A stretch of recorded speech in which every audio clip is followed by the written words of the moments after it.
Olá, seja bem-vindo à nossa nova temporada do podcast Empresarial de Araque, um podcast de direito, mas não tanto de direito assim. A gente sempre procura trazer profissionais de outras áreas para poder enriquecer a nossa experiência. Meu nome é Henrique Araque, sou professor de Direito Empresarial, advogo também há bastante tempo nessa área e hoje eu trouxe aqui para vocês conhecerem a minha grande amiga, psicóloga Ana Bodanese. Bodanese mesmo, né? Bodanese. Ana, pode se apresentar para o pessoal. Estou muito feliz de estar aqui, adorei o convite, muito obrigada. Eu sou psicóloga clínica já há 10 anos, eu trabalho com atendimento focado em psicopatologias e aí foram se desdobrando os atendimentos e as necessidades e a gente vai vendo que aquilo que era antes dito só como autoconhecimento vira uma coisa mais prática, de orientação, e eu fui focando muito nesse atendimento de empresários, de advogados que precisam de uma certa orientação, de um auxílio no posicionamento, em como agirem, como se comunicarem da melhor forma possível, como se posicionarem e conseguirem um crescimento na profissão que seja alinhado aos desejos de fato deles. Né? Não, bacana. Pessoal, um pequeno disclaimer aqui, eu conheço a Ana porque ela foi e é minha psicóloga, e é interessante porque você sempre me acompanha aqui nessa pegada do empreendedorismo, crescimento do escritório, e quando eu a conheci justamente porque eu estava querendo montar o meu escritório, eu estava lá cheio de problemas, cheio de dúvidas, cheio de angústias, e ela me ajudou muito a limpar isso para eu poder ter coragem de abrir meu escritório. E depois, no segundo momento, já tanto eu quanto ela já estávamos numa situação bem diferente do ponto de vista profissional, ela me ajudou justamente a potencializar e capacitar para o escritório crescer ainda mais. Isso aí depois foi só história. Ana, como é que você acha que um profissional, um psicólogo, conta aí pro pessoal, pode contar um pouquinho da minha história, não tem problema nenhum. Como é que você acha que o psicólogo, ele pode ajudar um advogado ou qualquer profissional nessa questão do crescimento profissional? A gente ajuda justamente trazendo uma perspectiva de fora. É muito engraçado que às vezes a gente pensa assim, eu vou pro psicólogo para ele ser meu cheerleader, né? Falar assim, não, vai lá, vai dar certo. Tudo depende muito do perfil do paciente. Existem pacientes que chegam com uma autoestima tão elevada que você fala assim, calma, amigo, não é tanto assim, vamos pensar nos problemas? E aí é uma voz de fora que analisa o contexto e que fala, olha, talvez você tenha pontos cegos. E é isso que a gente faz. Nós somos uma visão de fora para encontrar justamente os pontos cegos. Se você está se vendo de uma maneira muito eficiente, talvez deixando flancos, né, soltos, a gente vai apontando isso. Talvez você tenha que melhorar a sua comunicação, a sua postura, a sua relação interpessoal. Outras vezes a gente fala, olha, vamos analisar o seu contexto. Você está se achando não tão capaz assim, mas vamos ver quais são os seus resultados. Eles corroboram a ideia de que você não é capaz ou eles indicam outras coisas. E não é só a situação pontual, porque a situação pontual é apagar um incêndio. Certo. Eu ensino você também, a ideia é trabalhar o paciente para que ele consiga fazer isso sozinho. Né? Então, pensa assim, você é advogado empresarial, você recebeu um cliente ali que está com um pepino de um contrato todo lascado. Você corrige aquilo e na próxima negociação que ele fizer, mesmo que ele vá te procurar, ele não vai cometer os mesmos erros primários que ele cometeu antes, porque você mostrou para ele, olha, você não pode fazer uma sociedade dessa forma, você não pode confiar num contrato de boca. Entendi. Né? Na sua opinião, como é que você se organiza, porque você falou, olha, Henrique, eu tento identificar, né, justamente assim, pontos cegos naquele profissional que, assim, aquela coisa, né, o cara é a última biscoito da bolacha, mas não tá tendo resultado adequado. Ou então aqui você tem um outro profissional que tem bastante potencial, mas ele fica se freando. Como é que você, primeiro, não é nem como você identifica isso, como é que você se planeja para atender esse paciente? A gente precisa primeiro de uma anamnese, certo. Não tem jeito. As primeiras 2, 3 sessões são para eu entender o contexto, entender a queixa. A anamnese é aquela entrevista inicial mesmo, né? Assim, não necessariamente um questionário, mas é um questionário mental para o psicólogo. Então eu sei o que eu vou perguntar. Você tem família? Não tem? Qual é a sua história de vida? O que você fazia? Seus maiores desafios, dificuldades? Eu vou desenhando um mapa mental desse paciente. Depois disso, vem uma parte que às vezes é de pesquisa mesmo. Se eu estou atendendo um paciente que é de TI, e eu sou completamente leiga nisso, eu tenho que entender um pouquinho do mercado, né? Mesmo que de forma rasa.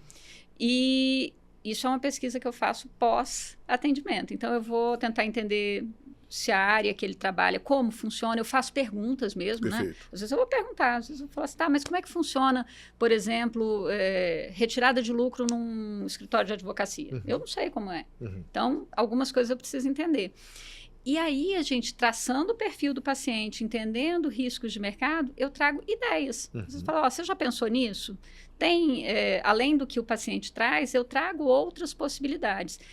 Às vezes, possibilidades estapafúrdias que não vão sair do outro lado. E cabe ao paciente falar assim, olha, tudo bem, mas isso não funciona na prática. Entendi. Né? Quando você falou que você faz nessa anamnese, você organiza esse mapa mental, é efetivamente um mapa mental? Eu estou te perguntando isso porque muitas vezes o pessoal de casa, eles me perguntam, Henrique, como é que você estuda, como é que você organiza para montar um processo? Então, como é que você estrutura essas informações? Então, eu trabalho com terapia cognitivo-comportamental, né? Então, na terapia cognitivo-comportamental, a gente tem um mapa da estrutura psíquica do paciente. Quais são as crenças que ele tem? E aí eu não estou falando de crença coachiniana, não. Tá, crença...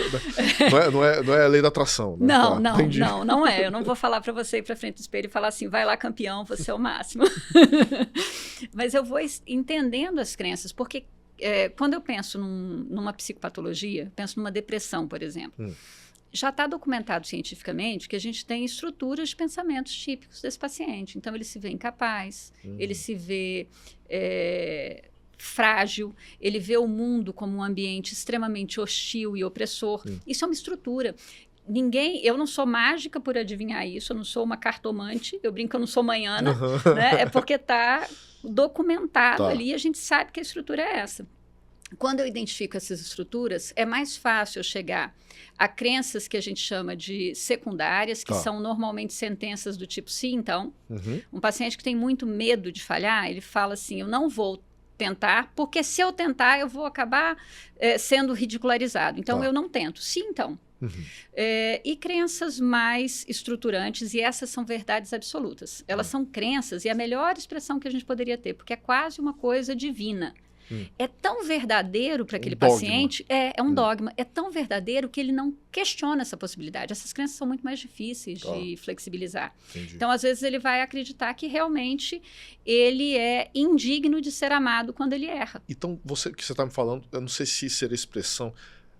Eu tô com essa na cabeça, às vezes vendo, não sei nem se eu tô certo. Não seria um arquétipo junguiano isso que você faz? Não, ele é bem diferente. É porque quando a gente pensa no Jung, ele tem uma visão mais holística da coisa. Essa é uma parte muito pragmática. Certo. Eu até posso utilizar como alegoria um arquétipo junguiano, mas ele não é a base da nossa estrutura. Ele é muito mais do seu perfil. Esse perfil diagnóstico que a gente traça, ele não é estático. Né? Quando a gente pensa no arquétipo junguiano, a mãe, ela sempre será a mãe, mesmo que equalize características. Quando a gente pensa no mapa diagnóstico, a gente está falando daquele mapa naquele momento. O seu perfil diagnóstico de quando a gente começou o seu tratamento lá atrás, há anos, não é o mesmo.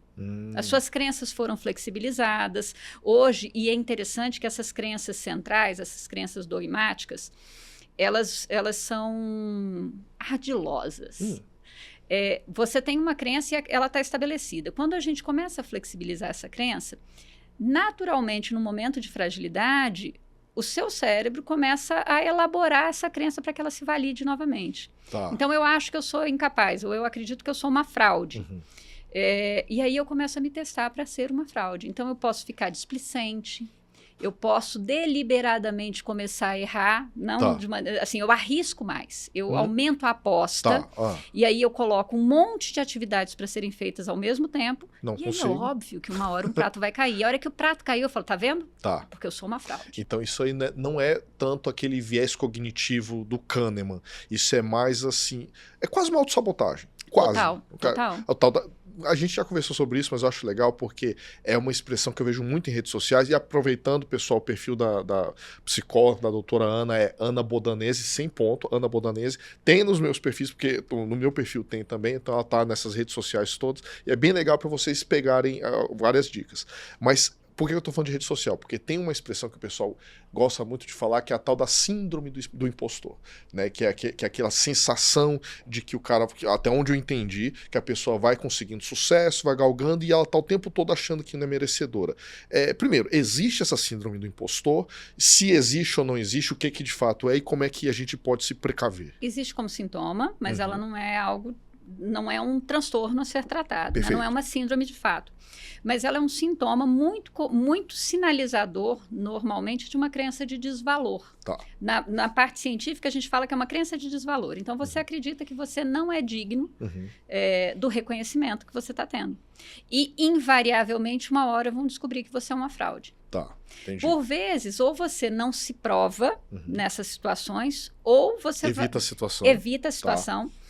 Ou quando você não evita a situação por algum motivo e aquilo dá certo, você começa a aumentar, dobrar a aposta mesmo. É jogo de pôquer. Tá. Você dobra a aposta, truco, né? Você dobra a aposta, até que uma hora você falha. Tá. Então, eu falho porque eu começo a ser menos cuidadoso, então eu não me preparo tanto, eu vou de maneira mais displicente, ou eu faço muitas atividades e invariavelmente alguma coisa vai dar errado.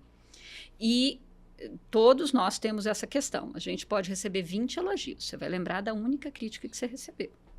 Né? Aí você se apega àquela crítica como se ela fosse verdade absoluta. Você não avalia nem como crítica construtiva. Você dá um peso maior com a parte negativa do que da parte positiva. Isso. E ao mesmo tempo em que você questiona a validade da parte positiva, você nunca questiona a negativa. Então, se eu ouvir uma crítica, aquela crítica é verdade. Se eu ouvir um elogio, eu acho que essa pessoa não olhou direito. Agora, girando completamente, até porque depois eu quero te perguntar assim, em termos percentuais, mas aquele percentual assim de feeling, né? Que tipo de pessoas, pacientes, eu não vou nem dizer o paciente que te procura, mas assim, pessoas que você encontra mais. Porque esse perfil que você acabou de descrever é uma pessoa que eu diria que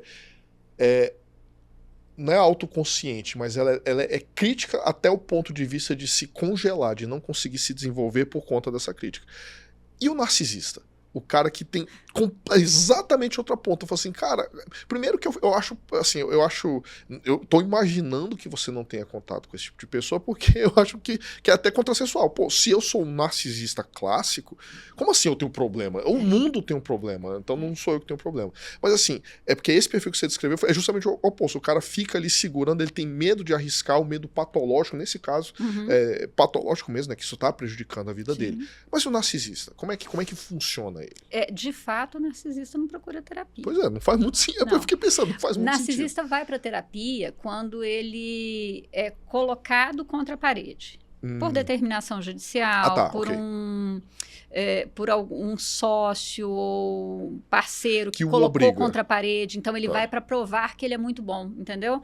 Ele vai, e é muito interessante quando chega assim, ele não dura na terapia, mas ele chega realmente teatral, mostrando... Tentando te convencer que os outros são problema. Eu faço parte dos 10% melhores da sociedade. Exatamente. E é interessante que é aquele perfil de paciente que não dura na terapia. Ele fica 3 meses na terapia, ele começa a faltar, aí ele fala, não, já tô bem, já tô ótimo. Não, já entendi o que eu tenho que fazer, e ele vai embora. Ele não fica, ele não entra em contato com isso. E ele tem um problema muito grande em ser confrontado. Então, quando você traz luz... ilumina o lado feio? Aí ele pula. Né? E é muito engraçado porque o narcisista, ele não se questiona. Então, mais cedo ou mais tarde, ele baixa a guarda e aí ele mostra todos os flancos dele. E a hora que você mostra o flanco, aí ele fica, às vezes, agressivo, né, irritadiço, ele se afasta, ele não retorna. Então, ele se afasta e não retorna. É diferente porque, às vezes, a gente trabalha questões em terapia, mesmo quando você não vem com uma questão emocional muito forte, né, às vezes você quer estrutura de negócio e tudo, mas nós trabalhamos com algumas questões que tocam, né, você pega um gancho que é tocante para você e é natural que o paciente, às vezes, se afaste. Fala, ele falta 2 vezes, ou ele fala, acho que vou precisar dar um tempinho. Dói, né? Dói, né, cara? E tem que digerir aquilo, é natural. O paciente narcisista, ele não faz isso. Ele reage e ele some. É você que está errada. Você não é uma psicóloga tão boa assim. Exatamente. E, Ana, assim, você já atendeu, além de mim, claro que eu já fiz o disclosure aqui, ela está liberada, tá, gente, para fins de compliance legal aí. Ana, você já atendeu muitos advogados? Já. Assim, Já. iniciantes, médios, De todos os senioridade. tipos, é impressionante. Diz aí uma característica que você... do meu povo, como é que você Da sua enxerga a minha galera? Como é que A sua galera, ela normalmente se questiona muito, porque o meio do direito, ele é, às vezes, quando você está iniciando, ele é difícil, ele exige muito, então ele é um meio que ele exige uma formação acadêmica muito forte, né? Eu sempre brinco assim, quando eu estou atendendo, por exemplo, psicólogo, eles falam assim, eu vou fazer mestrado. Eu falo, para quê? Se você é psicólogo, você só precisa de mestrado se você for para a área acadêmica, de pesquisa. Se você não for, vai fazer 500 especializações, mas não faz um mestrado, não faz sentido. Para o direito, não. É o contrário. O direito, a minha opinião. Eu vejo assim, eu não vejo advogados bem-sucedidos que não têm uma dedicação acadêmica forte. Ele pode nunca dar aula na vida, mas ele precisa disso. Ele precisa dessa chancela acadêmica. Então, eles sempre se questionam muito. Porque não existe mestrado e doutorado que não vem para moer a sua alma e fazer você querer desistir dessa existência. Faz parte do cortado, inclusive. Exato. Defesas de teses que duram horas, assim, as pessoas às vezes não entendem muito bem o que vai acontecer. Tem algumas coisas que eu brinco, assim, o paciente entrou no mestrado, eu falo assim, já tenho minha renda fixa pelos próximos meses. já sei que eu vou ter com quem conversar, vamos bater esse papo. Aí ele finalizou, fala, nunca mais eu vou pro doutorado. Eu falo, 3 meses a gente conversa. Não, mas o pior é que é isso mesmo, né? Assim, muita gente... Mas é bem isso mesmo, sabe, Ana? O pessoal me pergunta muito. Henrique, eu quero fazer uma pós. Acabou um aluno aí que se formou, falou assim, que eu queria fazer uma pós nisso, pós daquilo. Eu falei assim, bicho, você tá seguindo uma carreira pública. Sim. Você quer seguir a carreira pública. Você tem que passar no concurso. Não faz muito sentido essa questão. E o mundo jurídico, ele tem uma coisa que põe também muito à prova, e eu posso falar isso, você não pode, né? Do mesmo jeito que você pode quebrar o sigilo, eu não posso falar, você não pode. Cabeça de juiz, né, de neném, a gente nunca sabe o que vem. Ouvi falar, exatamente. Ouvi falar. Então, por mais que você faça tudo absolutamente certo, pode dar errado no final. Exato. E isso põe muito à prova, né? Às vezes o advogado não é o erro simples, do tipo, perdi um prazo, né? Não, às vezes você faz tudo certinho e não tem o resultado que você pretendia. Isso põe muito à prova. Então, tem um questionamento pessoal muito forte. Dependendo, se for um público feminino, se for um público masculino, também são questões diferentes. Então, às vezes, a gente pode falar o que for, mas o mundo da justiça, ele é ainda muito machista. Muito. Né? Às vezes, ele coloca mulheres à prova. Aí você está atendendo uma mulher, tem a questão da maternidade, da tripla jornada, de tudo. Já no público masculino, tem a questão de, não, eu tenho que dar conta, eu não posso falhar de jeito nenhum, porque eu tenho que parecer forte, a mulher de César não basta ser honesta, tem que parecer. Exatamente. Né? Então, você tem muita questão da imagem. Isso tudo enfraquece muito a autoestima. Então, às vezes, a gente fica realmente puxando características para que a pessoa tenha boa consciência das reais capacidades. Não é dizer que você é perfeito e que tudo vai dar certo, mas se você realmente precisa melhorar, vamos ver o que precisa melhorar. Onde? Porque senão você fica sentado, fazendo birra no chão e fala que o mundo não é certo para você. E Ana, assim, você já deve ter atendido profissionais de todas as áreas, né? Eu acabo sempre puxando para a área do direito, que é onde eu tenho conhecimento. Não é exatamente incomum, na verdade é bem comum entre os advogados eles terem uma jornada de trabalho que é assim meio brutal. E quando eu falo jornada de trabalho, é porque você literalmente fica, não só bunda na cadeira, mas você fica literalmente muito tempo pensando, às vezes tendo que trabalhar domingo porque o cliente ligou, aquela coisa toda. Então assim, eu mesmo já trabalhei jornadas, assim, quando eu não tinha meu próprio escritório, que começava ali 7h30, e não tinha hora para acabar. E quando eu falo na hora para acabar, não é acabar 8 horas, é acabar meia-noite, entendeu? Você já viu algum outro tipo de profissional que tem essa jornada? Já. O que você acha? O que isso afeta e como lidar ou tentar pelo menos mitigar a parte dos efeitos nocivos de uma jornada como essa? A jornada de advogado é assim, não tem jeito. Jornada médica também costuma ser intensa, seja com plantões, seja com preocupações mesmo. Às vezes você só tem seu consultório, mas você tem um caso crítico, dependendo do paciente. TI. TI É terrível. E publicidade. Publicidade? Publicidade. É uma delícia. Mesmo? Sabia que tinha esse... Bizarro. Caramba. Atender em agência é uma máquina de moer gente. Publicidade só é bonitinha quando a gente está vendo a propaganda da Quando já Sadia. tá pronto, né? Quando já tá o cachorro... Não, deixa quieto. Vai que eles te patrocinam. Vai que falou, pá, já vi que também não é cliente, então tá tudo certo. Mas que dica que você dá assim, pra pessoa poder assim, minimizar os efeitos nocivos? Precisa ter válvula de escape. E eu sei que é difícil, mas você precisa ter. Então, do mesmo jeito que você tem o horário para começar, você tem a sua jornada, você precisa ter momentos de lazer que são inegociáveis. Ah, mas eu não consigo fazer todo dia. Claro, ninguém consegue, né? Todo dia a gente escova os dentes e faz 3 refeições quando tudo dá certo. E de vez em quando ela toma banho. Exatamente. Mas é importante que você tenha rotinas inegociáveis de lazer. Seja encontrar amigos, jogar um jogo, sabe, fazer uma atividade lúdica, de preferência algo que não envolva telas. E eu falo isso com dor no coração, porque eu também sou afetada por isso o tempo todo. Mas a gente precisa ter momentos de lazer. E você precisa olhar para si mesmo, entender o seu momento de parar.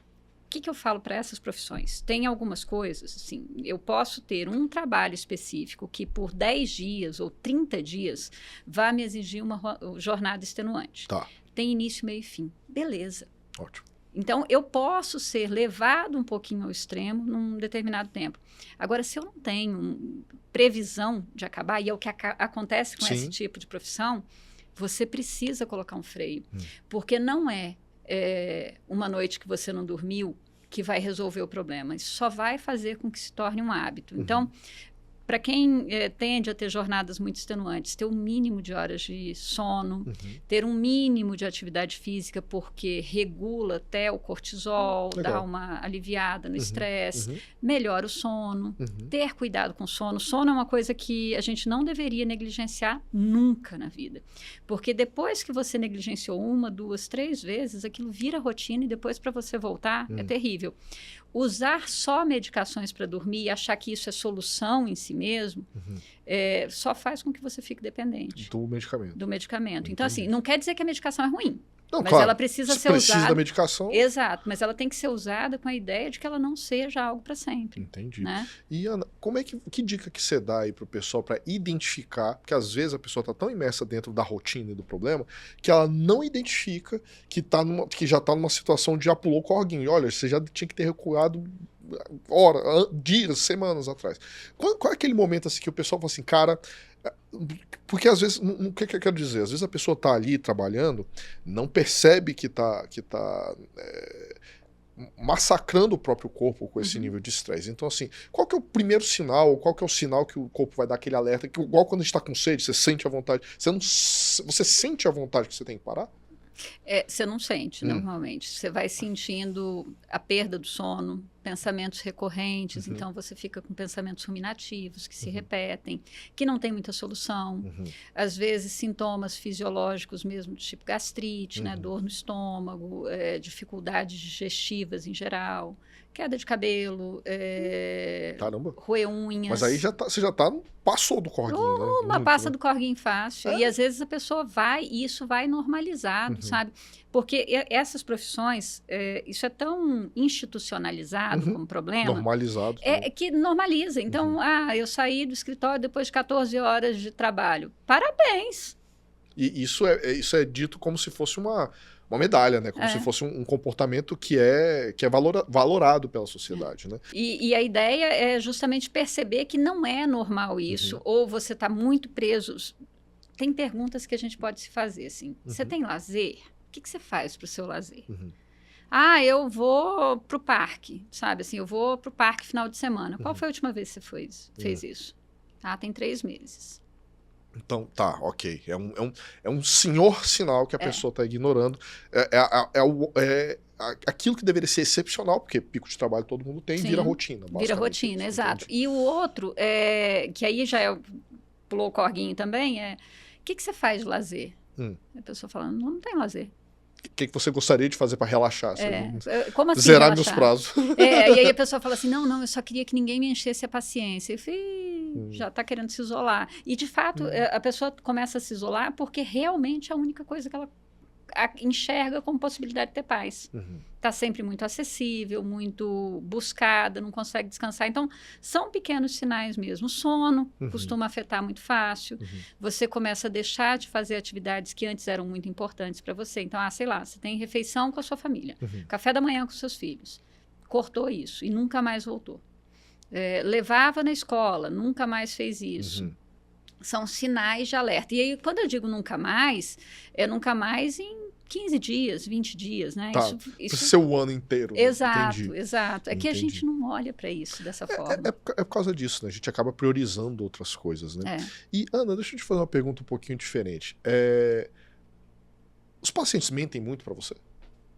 Você consegue perceber quando ele está mentindo? A gente percebe quando mente, mas é engraçado que raras são as vezes em que eles estão mentindo para a gente. Eles estão mentindo para eles mesmos. Eles acreditam na mentira deles. Você faz uma pergunta e ele fala... Por exemplo, o narcisista que a gente estava falando. O narcisista, ele vai mentir deliberadamente mesmo. Ele tem um filtro cor-de-rosa. Ele acha que ele está mentindo? Ou ele nem percebe? A maioria das... Depende, são duas situações. Tá. Então, assim, quando ele está fazendo uma leitura de panorama, ele não sabe que ele está mentindo. Porque ele realmente viu aquela situação por aquele ângulo. Mas quando ele quer defender a tese dele, ele mente. Tá. Mente mesmo. Deliberadamente. Mente e nem sente. Qual é o sentido dele mentir para você que, entre aspas, é alguém que... E aí? Mas o narcisista, ele tá ali só para que eu reforce a tese dele. Eu sou um instrumento. Eu, como todo mundo na vida dele, sou mais um instrumento de reforço da crença dele. Né? Mas o paciente neurótico, digamos assim, né? O paciente normal, né? Ele é aquele paciente que ele chega e ele mente porque ele acredita naquilo. Ele acredita que ele é preguiçoso, não que ele está exausto. Tá. Ele acredita que ele não tem força de vontade, por isso ele larga os projetos no meio. Ele não percebe que ele está com tantos projetos acontecendo ao mesmo tempo que ele não dá conta. Entendi. Em determinadas situações tem algumas mentirinhas mesmo, assim, sei lá, de repente algumas situações em que são sensíveis para o próprio paciente. Então, assim, ele fez algo que ele considera imoral. Então, às vezes ele mente e é engraçado que esse paciente que mente, nessas horas a gente não tem como identificar na hora. Mas, invariavelmente, ele volta e fala assim, então, aquele dia que eu falei isso pra você, então eu menti. É que eu fiquei com vergonha e aí ele fala. É mesmo? Interessante. Normal. Então, é porque é o que eu tô te falando, assim, é meio estranho você... É igual você mentir pro padre, né? Assim, o padre tá lá só pra te dar a penitência e você seguir com a sua vida. Mentir para o psicólogo que tá ali pra te atender... Assim, eu tenho uma certa dificuldade de entender qual que é a utilidade. Eu tô te pagando pra você me ajudar com um problema, eu minto, você me direciona pra um lado onde eu não deveria ir. Como é que funciona? É por quê? Porque dói? Porque dói, porque você tá mentindo pra você. Quando você mente, é algo que possivelmente você tem vergonha pra si mesmo. Pensa numa pessoa que seja, sei lá, caso alegórico, totalmente alegórico, só pra deixar claro. Não estou jogando ninguém qualquer aqui. Semelhança com a realidade. Mera coincidência, mas sei lá, uma pessoa que é extremamente conservadora, que tem uma função religiosa, né, que é uma referência e eventualmente tem uma conduta que ele considera imoral. Tá. Ele vai camuflar aquela conduta e ele vai tentar mentir até que ele se sinta confortável de poder falar sobre isso, né, e entender que o sigilo é absoluto mesmo e ele pode falar isso, não vai vazar. Até que ele consiga entrar em contato com essa realidade, às vezes ele mente.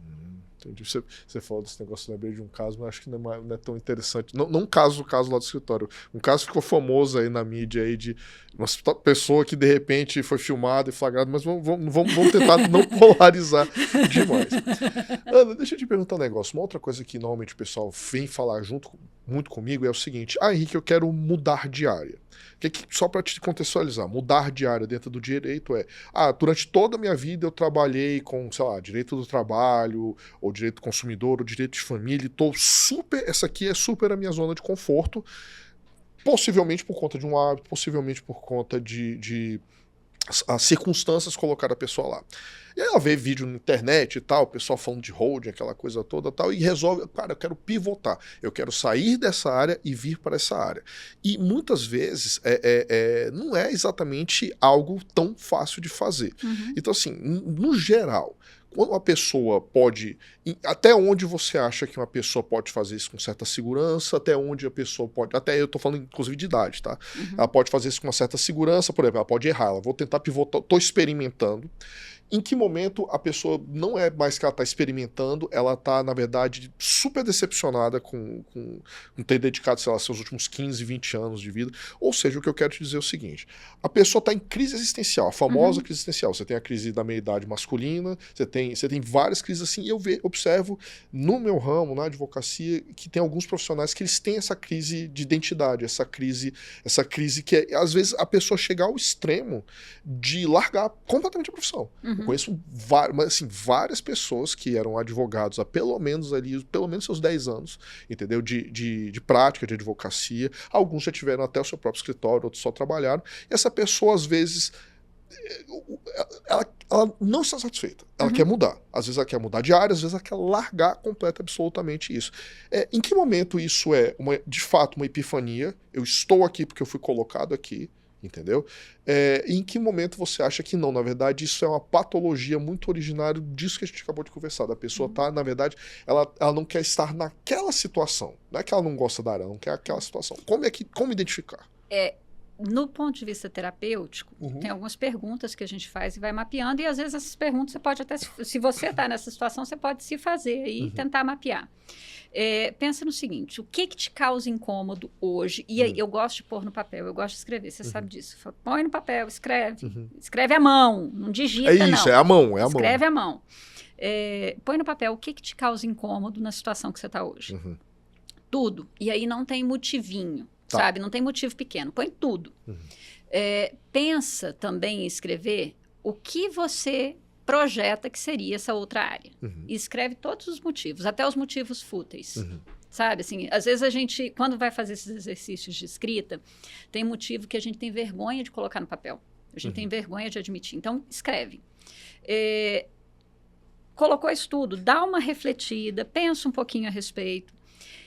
Depois você pensa no que você tem que fazer para atingir aquele paraíso que você está imaginando, que seria a troca. Porque, às vezes, você tem, assim, 15 anos na área trabalhista em que você se especializou, você estuda muito, você domina toda a legislação, a jurisprudência, o caramba quatro, você sabe aquilo com os olhos fechados.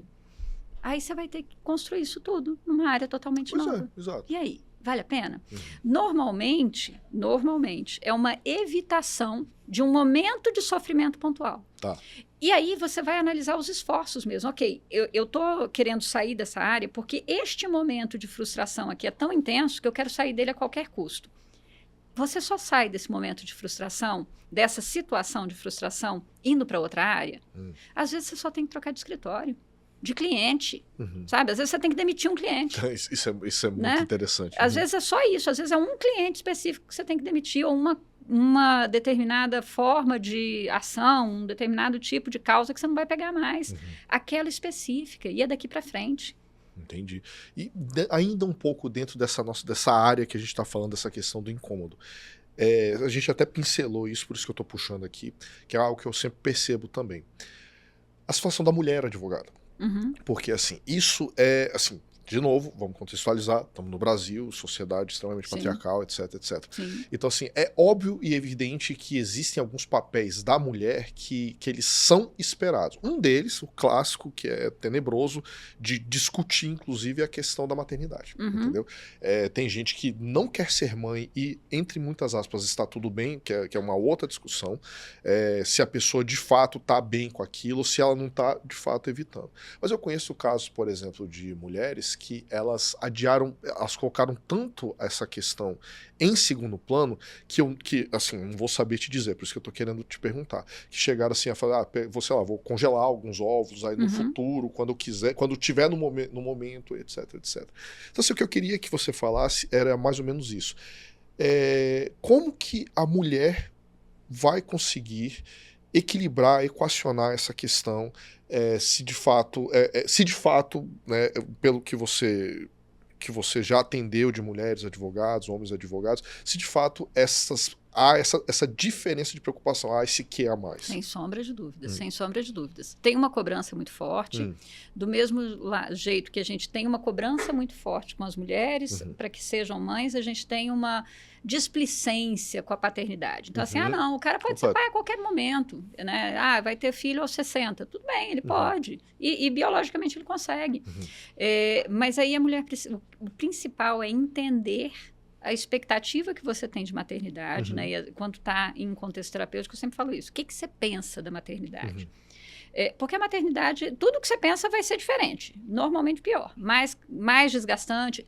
O amor vem, ele é lindo, é maravilhoso, mas vai ser muito mais desgastante, muito mais pesado. A preocupação que você tem, ela deixa de ser teórica para ser prática, né? Então, o nível de desgaste ele é muito maior. Você tem que estar disposto a enfrentar isso, entender que você vai enfrentar e usar a rede de apoio que você pode ter. Né? Porque nessa maternidade ideal, às vezes a pessoa fala assim, eu vou ser responsável por todo o cuidado com os meus filhos. E aí você tem uma jornada de 8 horas de trabalho. Você vai fazer o quê? 12, igual a gente estava falando agora. Exato. Você vai fazer a criança dormir 8 horas? Gente, você conseguir fazer 8 horas, dormir 8 horas à noite, você já está no lucro. Tá mesmo. Né? Quem fala um negócio desse não foi pai ou mãe. Né? Exato. Então, você tem que alinhar muito expectativa e realidade. Contar com rede de apoio, distribuir responsabilidade. Você vai ter um parceiro para te ajudar, vai ser uma maternidade solo. Entender que você vai ser julgado. Né? E vai ser julgada a qualquer momento. É julgada se escolhe não ser mãe, é julgada quando escolhe ser mãe cedo, quando escolhe ser mãe mais tarde. Vai, assim... Como lidar, né, com esse julgamento todo? Sabendo da sua escolha, tomando propriedade da escolha, sabe? Legal. Assumindo o que fez, né? Você falou, na pergunta anterior, a gente falou sobre a questão de idade. Sim. Em alguns horários, em algumas posições, a idade ela não é ruim, ela é boa.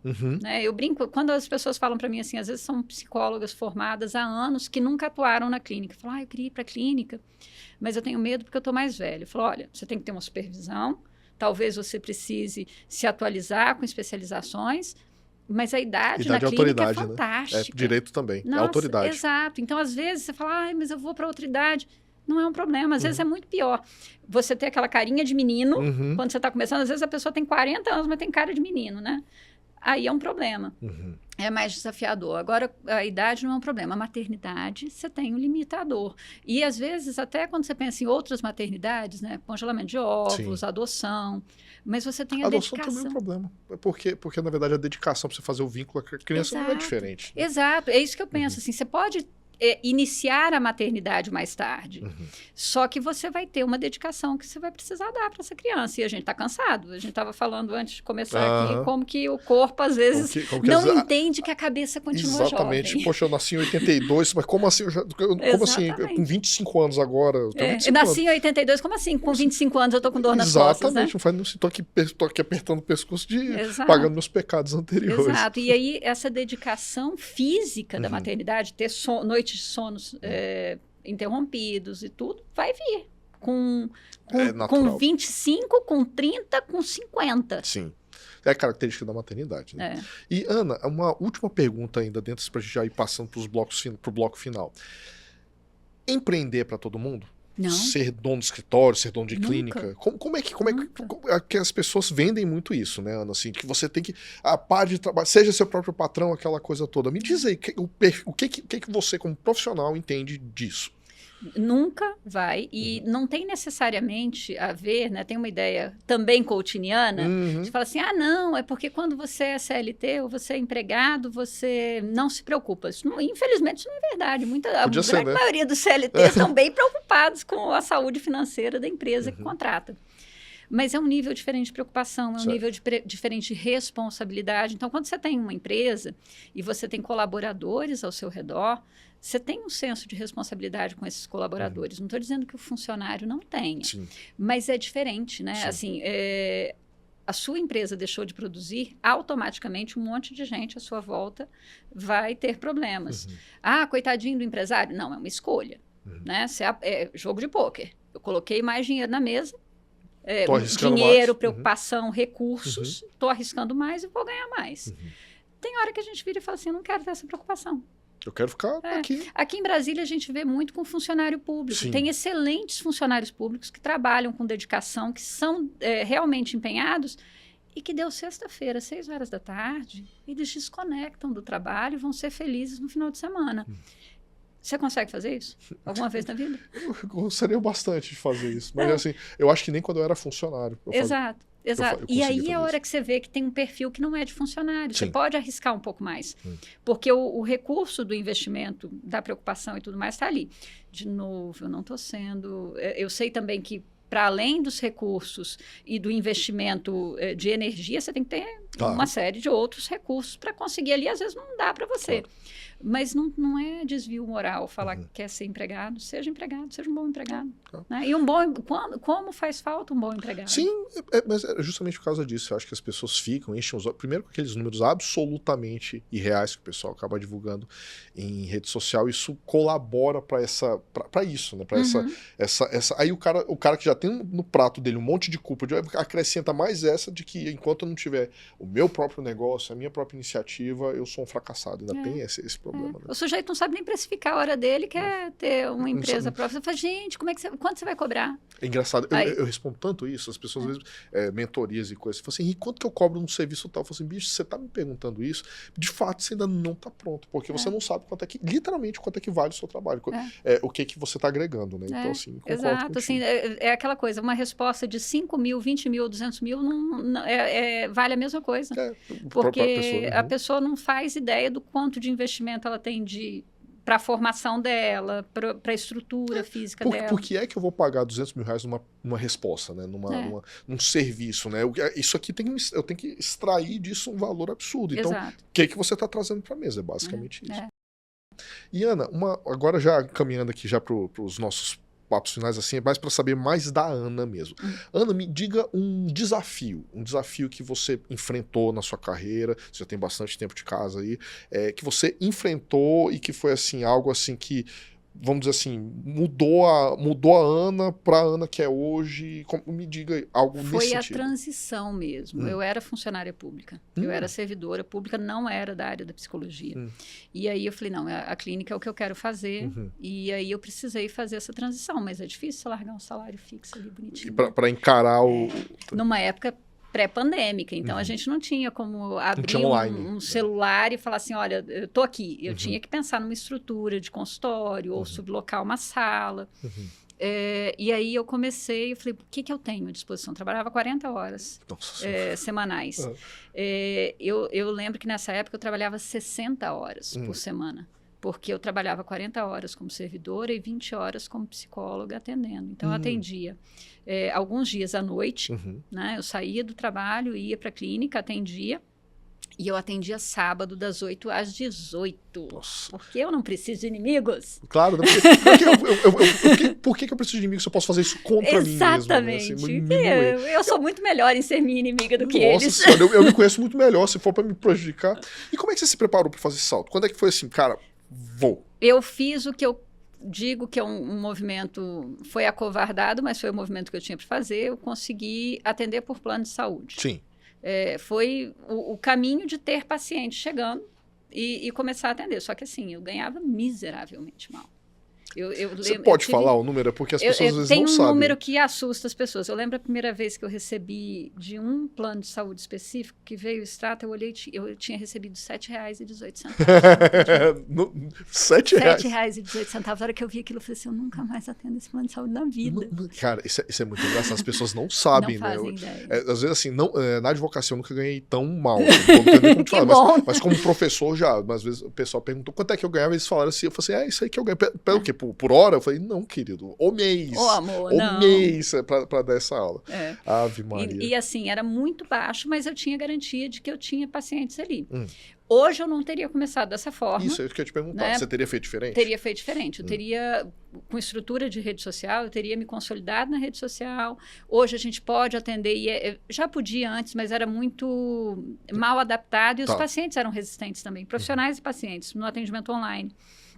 Com a pandemia, isso se mostrou muito bom, muito útil. E isso se comprovou com bons resultados práticos, né? Clínicos, na clínica.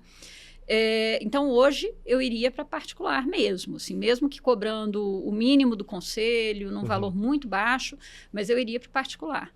Porque era muito desgastante. Só que me deu experiências. É isso que eu ia te falar, você criou casca, né? Você criou cancha, né? Uhum. Muito. E assim, eu gosto muito da clínica. Então, apesar de ser uma rotina muito extenuante, eu conseguia fazer isso muito bem feito, sabe? Eu conseguia fazer, eu não descansava. Né? Depois eu descobri que tinha diagnóstico para isso. Eu tinha TDAH e eu tinha hiperfoco nessas coisas. Então, eu ia estudar caso, eu pesquisava, eu não descansava. Tudo que eu falei que vocês não podem fazer, eu fazia. É a mesma coisa. É Casa de ferreiro. Exatamente. Assim, é igual eu, quando eu estruturo a empresa, o escritório de todo mundo. Você vai olhar para o escritório, você podia ter feito, mas depois eu faço. Deixa que eu mesmo faço isso aqui. Exatamente. Né? Dá para delegar? Não, deixa que eu faço. Aquela mentirinha que você conta para você mesmo, que é tão confortante. Né, tá vendo? Na terapia a gente faz isso também. Putz, cara, é muito engraçado isso. Mas, Ana, olha, eu quero te agradecer por esse convite, ou pelo esse convite. Eu quero te agradecer por você ter aceito esse convite, tá? Eu agradeço muito. Acho que a gente tá começando essa nossa nova temporada aqui do podcast de uma maneira bem com o pé direito, né? Eu ia falar os dois pés direitos, mas eu prometi que eu não ia fazer nenhum tipo de alegoria política. Nem com o pé direito, nem com a Havaiana. Nada disso, não vamos entrar por ali. E eu tenho certeza que o pessoal aí que tá ouvindo vai se identificar muito com o que a gente tá falando. Gente, isso é rotina do prestador de serviço. É isso. Gente que lida com gente, que é o caso do advogado, é o caso do psicólogo, de certa maneira, até o cara de TI também vai lidar com isso, vai estar sujeito, de uma hora ou de outra, a esse tipo de situação. Então, eu tenho certeza que o pessoal se identificou. Então, eu quero te agradecer. Pessoal, para quem ainda não fez aí, siga a doutora Ana Bodanese no Instagram, no TikTok. Ela está o tempo todo soltando coisas legais. E se você não fez isso até agora, por favor, curta, compartilhe, comenta e deixe seus comentários aí no onde você estiver assistindo, Spotify, YouTube, sei lá onde que você está assistindo, que a gente sempre vai responder, e é assim que o algoritmo entende que isso é um conteúdo de qualidade para poder recomendar para mais pessoas.